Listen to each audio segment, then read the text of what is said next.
Assalamualaikum warahmatullahi wabarakatuh. Perkenalkan, nama saya Firman Afandi, saya Taruna Politeknik Kelautan dan Perikanan Sorong. Di dalam video ini saya ingin mempresentasikan kerja tugas saya yang berjudul dampak budidaya perikanan terhadap lingkungan dan cara mengatasinya. Di slide saya yang pertama ini saya akan membahas tentang krisis air bagi budidaya perikanan. Krisis air bersih disebabkan adanya kerusakan pada lingkungan yang berpengaruh pada sumber daya air, di antaranya pemanasan global, pencemaran air, dan pengundulan hutan. Cara mengatasi krisis air dalam budidaya perikanan yaitu dengan cara inovasi teknologi, antara lain seperti pengembangan budidaya sistem bioflok, pengembangan sistem resirkulasi tertutup, atau closed recirculation system. Penerapan ini terbukti mampu menghemat air, karena tidak dalam budidaya sistem bioflok atau sistem resirkulasi tertutup itu sangat menghemat air.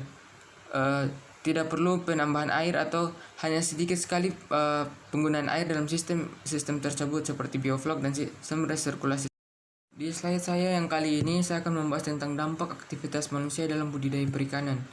Di antara lain dampaknya itu pembangunan di daerah budidaya, penangkapan ikan yang berlebihan, polusi dari laut atau di daerah tangkapan, sungai di atasnya, rusaknya habitat, invasi spesies, perubahan iklim, polusi dan degradasi estuari dan lahan basah pantai.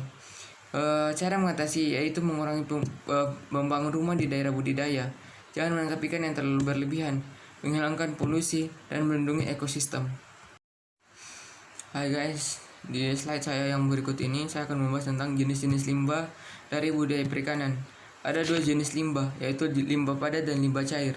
Limbah padat yaitu merupakan campuran dari pakan yang tidak termakan oleh ikan, sisa-sisa feses dan koloni bakteri. Sedangkan limbah cair yaitu limbah yang terlarut seperti amonia, urea, karbon dioksida, fosfor, dan hidrogen sulfida.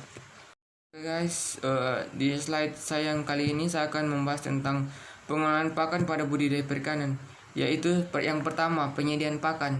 Penyediaan pakan dapat berupa pakan lengkap atau hanya berupa pakan tambahan. Yang kedua feeding rate atau perhitungan konversi pakan atau efisiensi pakan. Yang ketiga jenis pakan. Pakan ikan yang diproduksi komersial dalam bentuk tepung atau bentuk pelet. Yang keempat yaitu rasio konversi pakan,